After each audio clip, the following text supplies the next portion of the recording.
என்னை வாழ வைத்துக் கொண்டிருக்கும் யூடியூப் சேனல் நேயர்களுக்கு நன்றியும் வணக்கம். இப்போது நாம் பார்க்க போவது தலைவர் தம்பி தலைமையில் படத்தின் திரை விமர்சனம்.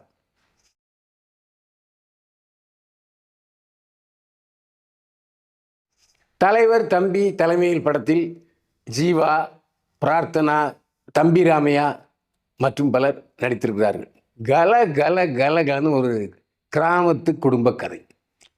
அதாவது இந்த நாட்டு இருக்க அருமையான நாட்டு. முன்னாலாம் சவம்னு சொன்னாலே அது ஒரு அருவறுப்பு, ஏவியம் சொல்லுவாராம். எந்த காலத்துலேயும் சவ ஊர்வலத்தை காட்டக்கூடாது, பிணத்தை காட்டக்கூடாதுன்னு சொல்லுவாராம். ஆனால் இப்போ சமீப காலமாக பிணத்தை பற்றி பல படங்கள் வந்து விட்டன. ஆனால் இந்த படம் ரொம்ப வித்தியாசமான படம். ஒரு கிராமத்தில் இந்த வீட்டில் தம்பி ராமையா, அந்த வீட்டில் இளவரசு. இளவரசு வீட்டில் கல்யாணம், இளவரசு பொண்ணு கல்யாணம். ஊருக்காரரு பொண்ணு மாப்பிள்ளை வீட்டுக்காரர் நாகர்கோயில், மாப்பிள்ளை நாகர்கோயில். மாப்பிள்ளை பாவம் வயசானவர், கொஞ்சம் வயசானவர். சரி, இந்த பொண்ணு கண்டிப்பாக கிடைக்கணும்னு ரொம்ப ஆர்வமாக பொண்ணு வீட்டுக்கு லாட்ஜில் தங்கியிருக்கார். பக்கத்து வீடு தம்பி ராமையா. தம்பி ராமையாவுடைய அப்பா செத்து போகிறார். அதாவது இந்த வீட்டில் இளவு, இந்த வீட்டில் கல்யாணம். அந்த ஊரில் ஒரு பொண்ணு இருப்பா. அவள் ரொம்ப நல்லவ.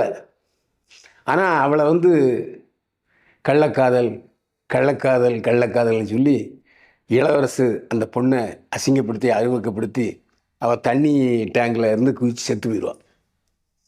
ஆனால் இளவரசனுடைய மகள் மணப்பெண் இருக்காள, ஏன்பா அவள் என் தோழி, அவளை ஏன் போட்டு நீங்கள் டார்ச்சர் பண்ணுறீங்க, அவளை நீங்கள் துன்புறுத்தினாலும் செத்து போயிட்டா, இந்த பாவங்களை சும்மா விடாதுன்னு சொல்கிறார்.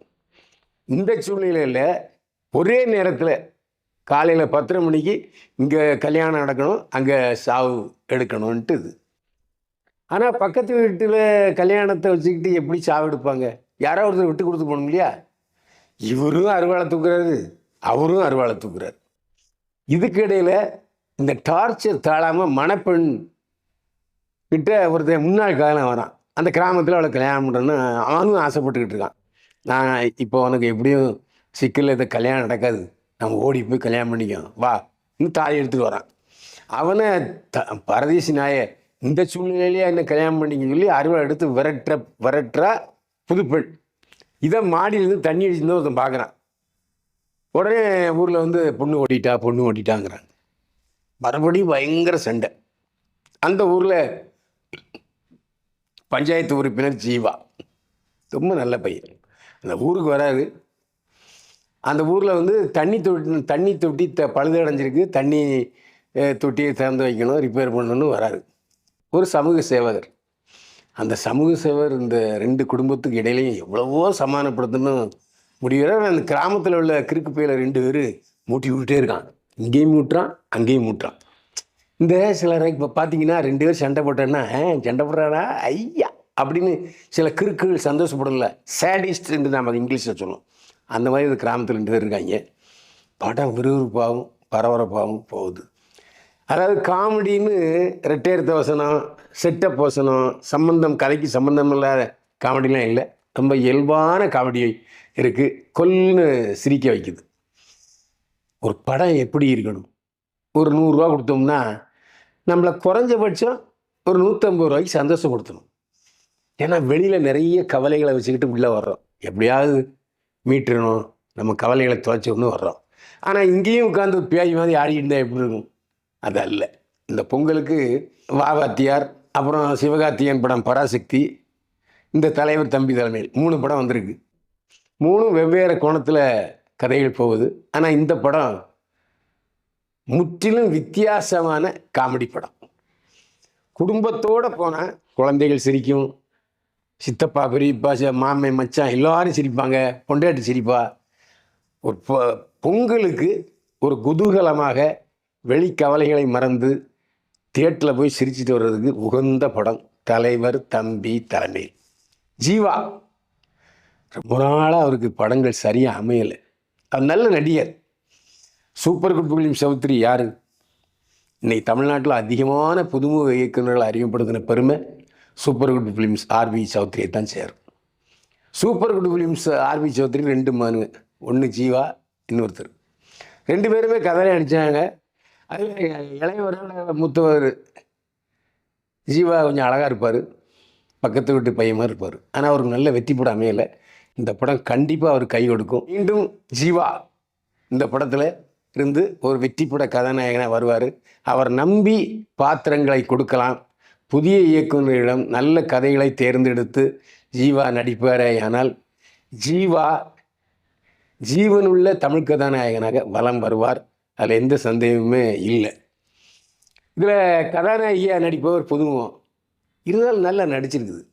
இப்போல்லாம் வர்ற பொண்ணுங்க சோட போகிறதே இல்லை. கிடைக்கிற வாய்ப்பை பயன்படுத்தி நல்லா ஹோம்ஒர்க் பண்ணி அந்த முகபாவனைகளை வெளிப்படுத்துது. நம்மளை அப்படியே கவர்ந்துருக்குது. இந்த நடிகை தான் இந்த கேரக்டருக்கு வேணுங்கிறது இல்லை. புதுமுகம் நல்லா நடிச்சிருக்காரு. பிரதீபா கடைசி சீனில் அப்படியே அந்தளர் இருந்த ரோஜா மாதிரி வருவார். கடைசி காட்சியும் கூட கொல்லுன்னு சிரிக்க வைக்கும். இந்த கடைசி காட்சியில் கொஞ்சம் ஜீவா அதிகமாக பேசுவார். ஆனால் அந்த அதிகமாக பேசுகிற எல்லோருமே, அதிகமாக பேசுகிற எல்லா வசனங்களுமே கிராமத்தில் இன்றைக்கு இருக்கிற கோபதாபங்களை, வித்து பந்தாக்களை வெளிப்படுத்துகிறது. அட்டகாசமாக இருக்குது படம்.